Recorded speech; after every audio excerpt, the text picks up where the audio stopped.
Nunca confunda marginal com torcedor. Torcedor é uma coisa, criminoso, bandido, arruaceiro, baderneiro é outra coisa. Estamos falando não de quem gosta de futebol. Nós aqui, que estamos aqui, nós somos apaixonados pelo futebol. Não confunda quem ama futebol com quem gosta de violência. É começar a identificar e banir dos estádios todos os marginais, criminosos, bandidos. A gente vê aqui no Balanço essa vergonha. E já tinha que acabar essa vergonha há muito tempo. Atenção, veja aí você. A confusão generalizada entre torcidas organizadas antes do clássico Sergipe-Confiança, Confiança-Sergipe, deixando 3 pessoas feridas. Isso tem que acabar. Já passou da hora. Reportagem Luciana Góes, vergonha. Balança aí. O que era para ser momento de paz e alegria se tornou uma cena de pura violência e tragédia. Horas antes da partida entre Confiança e Sergipe, torcedores dos 2 times entraram em confronto e as marcas ficaram espalhadas pelo chão e por todo o terminal de integração do Distrito Industrial Dia. Ao menos 2 pessoas ficaram feridas, um adolescente de 17 anos que teve um corte na orelha e um homem de 30 anos que ficou em estado grave. Segundo populares, este último teria sido atingido com golpes, com extintor de incêndio e com facadas. As 2 vítimas foram encaminhadas para o Hospital de Urgência João Alves. Com medo, ninguém que presenciou as cenas aceitou gravar entrevista, mas contou que até bomba caseira foi utilizada.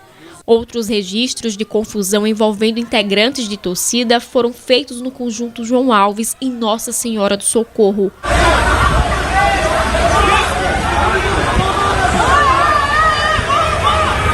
Este foi o primeiro jogo entre Confiança e Sergipe pelo Campeonato Sergipano em 2024.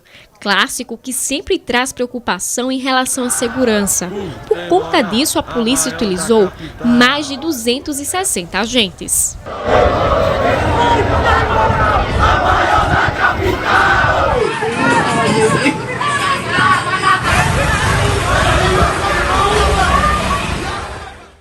Mas, gente, o que é isso? É palco de guerra? Até por conta do pré-carnaval, a gente vai falar daqui a pouquinho dessa coisa maravilhosa que são os bloquinhos. Eu estava ali na área, estava eu ali na região central da nossa capital e pude presenciar isso. Eu pude presenciar a chegada, pude presenciar o trabalho dos policiais também, mas não há como se conter essa turba completamente descontrolado, um negócio de doido. Tem gente boa no meio? É, obviamente, mas as exceções destroem qualquer possibilidade de algo bacana, de algo bonito. Torcida é para ser uma coisa legal, para ser algo emocionante. Você precisa vibrar, precisa curtir pelo seu time e incentivar o seu time. Isso não é absolutamente torcida. Que negócio é esse de torcida organizada? E até quando nós vamos aguentar isso? Já atravessou o tempo, muito além do tempo. Autoridades constituídas precisam tomar uma atitude enérgica quanto a isso. É banir, retirar de qualquer possibilidade desse criminoso entrar no estádio de futebol, gente.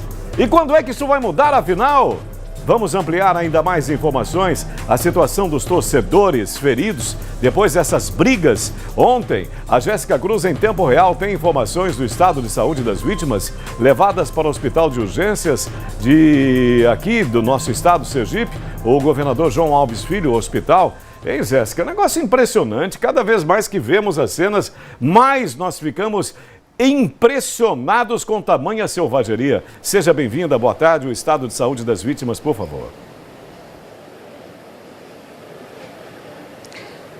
Oi, Sérgio, boa tarde agora para você, boa tarde para quem nos acompanha. Nós estamos, inclusive, acompanhando esse caso desde cedo, desde ontem. Aliás, ontem 6 pessoas receberam atendimento aqui no Hospital de Urgências de Sergipe em decorrência justamente desses confrontos. 3 chegaram aqui de forma espontânea. Nós vamos conversar aqui com o Bruno Moura. Ele é superintendente do Hospital de Urgências de Sergipe e vai nos ajudar aqui na atualização desses casos. 3 já receberam alta, aliás 4, né? Isso. Boa tarde. Primeiro nos solidarizamos, né, com todas as vítimas e familiares que entraram na nossa unidade. Realmente foram 6 vítimas atendidas dentro do contexto que envolvia o evento esportivo. E dessas 6 vítimas, 3 foram de demanda espontânea. Esses pacientes chegaram aqui por conta própria. Esses pacientes já foram atendidos e foram liberados com escoriações, com fraturas. E os outros 3 chegaram por atendimento do SAMU. E esses sim, 2 deles chegaram em muito grave, um jovem de 24 anos. Ele chegou já entubado na nossa unidade, ele está em vigilância neurológica. Os exames de saúde agora, o boletim médico evidencia uma piora no quadro dele, que é justamente onde o órgão mais acometido, que foi a cabeça. Ele foi vítima de espancamento e os exames de imagem agora pela manhã evidenciam uma piora no estado neurológico. Então o paciente realmente ele está muito grave. Um menor de idade, ele também recebeu muita pancada na cabeça, realizou exames de controle, mas esse está estável, consciente, orientado, ele não está entubado, ele apenas está em vigilância neurológica. E o terceiro, que chegou pelo SAMU, já teve alta no dia de ontem. Mas o que nos preocupa mesmo é esse jovem de 24 anos, que os exames evidenciaram uma piora neurológica. Isso é com edema? Isso. Toda vez que você, falando de forma que a população possa entender, toda vez que você leva uma pancada, um trauma, ocorre um inchaço, um edema naquela região. E dentro da cabeça não é diferente, né? O nosso órgão master, central, o cérebro, ele também, quando você recebe uma pancada, ele incha. E quando a cabeça, a calota craniana, ela é limitada pelos ossos. Então esse edema faz com que você comprima funções vitais ao organismo. É por isso que o paciente às vezes perde controle da respiração, da visão e sim outras. E a gente sempre frisa que nesses casos, né, do trauma em geral, né, o trauma é a doença que mais mata no mundo e não é diferente. Esse paciente é vítima de politrauma. Quando ela não ceifa a vida no momento, ele produz consequências gravíssimas para o resto da vida. Então é precoce afirmar que um jovem desse vai ter sequelas. É precoce, mas a gente tem, pelas estatísticas, uma grande probabilidade que esse jovem permaneça sequelado pelo resto da sua vida. Ele chegou aqui consciente ou vocês precisaram induzir ele a um coma? As imagens, né, as imagens do pré-atendimento hospitalar, elas são realmente chocantes, são imagens que chocam qualquer um. Então a gente viu um jovem ao chão, inconsciente, e nosso serviço de atendimento médico do SAMU chegou, fez os primeiros atendimentos na cena, entubou o paciente, colocou drogas para salvaguardar a via aérea do paciente e a vida, né? O primeiro atendimento que é muito importante dos guerreiros do SAMU, que eu costumo dizer. E dentro da nossa unidade, realizou diversos exames e aí a gente faz o controle de danos, né, dentro da unidade. E aí o paciente, a equipe de neurocirurgia que foi chamada para avaliar, preferiu por uma medida conservadora, até porque o paciente estava muito instável e danos neurológicos, né? Para você controlar realmente esse edema, e a medida foi que conservadora. Os exames pela manhã mostrou uma piora e agora à tarde a gente vai se debruçar com a nossa equipe para ver qual é a próxima conduta, se mantém a conduta conservadora ou se ele vai precisar de uma abordagem cirúrgica. É isso, né? Porque uma cirurgia pode ser muito delicada pelo estado de saúde dele. Toda cirurgia tem o seu risco, e de um paciente que chegou no estado que ele chegou, gravíssimo, né, com diversas fraturas, diversas concussões cerebrais, e aí traz realmente um grau maior, né, uma cirurgia maior, exige, né, um cuidado maior ainda para você conter danos, digamos assim. E a gente não sabe, não dá para afirmar que vai ter sequelas, mas pela nossa estatística, provavelmente ele vai ficar sequelado. Esse outro jovem que segue internado ainda, tem um prazo para essa observação dele? Geralmente a observação neurológica é baseada nos exames. A partir do que ele realizou tomografia e detectou apenas um leve edema na região parenteral esquerda, que é da cabeça, e aí a gente acompanha. Se esse edema permanecer estável ou regressão, esse paciente pode ir para casa e seguir o tratamento ambulatorial. Se esse edema aumenta, aí a gente liga o sinal de alerta, como eu disse. Como o órgão ele incha e ele é limitado pela calota craniana, o inchaço ele comprime estruturas nobres. E aí é onde vem, pode comprimir a fala, pode contribuir a respiração, a visão. E aí a gente mantém até para ver se vai evoluir ou não. Mas a priori, esse jovem, esse menor de idade está bem. Não há sinais de perfurações. O que eles têm agora é fruto de espancamento? Fruto de espancamento.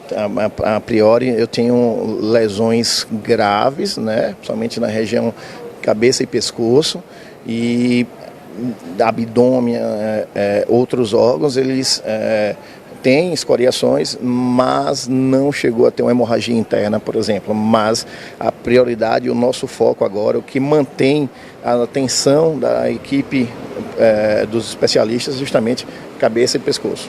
Bruno, muito obrigada pelas informações. Sérgio, a gente segue acompanhando a situação, o estado de saúde desses jovens, para trazer até uma resposta positiva para a família, né, que segue acompanhando, torcendo muito pela recuperação deles. E mais uma vez reafirmando aqui a solidariedade e o pedido de paz, não só dentro do estádio, mas fora também. Verdade, Jéssica, e também nos impressiona o relato do próprio médico. Ele também estarrecido vendo as cenas, o estado de saúde desse jovem. Algo inacreditável e revoltante. Muito obrigado, doutor. Muito obrigado, Jéssica. E me permita também refletir com você o seguinte. Você concorda comigo que tem relação direta também com omissão? Não tem relação direta com a impunidade? Ou seja, volta e meia, a gente está falando isso hoje. Hoje é dia 5 de fevereiro, daqui a pouquinho de novo, a gente vai falar.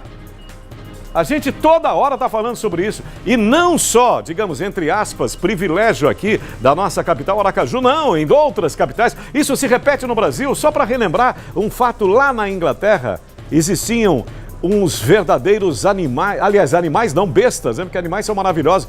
Na Inglaterra, os hooligans. Houve realmente um trabalho fantástico nesse sentido para exterminar com a violência nos estádios, acabando com as torcidas, simplesmente de forma radical. Eu acho que nós temos que partir para esse radicalismo. As autoridades não podem permanecer omissas e também não podem fazer o que quiserem o tempo todo sem parar, tanto no estádio quanto fora dele. Isso tudo nós vemos, nós nos horrorizamos, mas é recorrente, isso é rotina. Volta e meia as cenas são as mesmas. Isso acontece periodicamente. E as tais autoridades, atenção, precisa tomar atitude concreta. Precisa ter coragem, precisa ter ousadia. Banir as verdadeiras bestas dos estádios e tá acabado e pronto. É botar bandido na cadeia, que moleza que é essa? Fazem o que querem. As confusões generalizadas relacionadas a partidas de futebol começaram ainda no sábado. É inacreditável.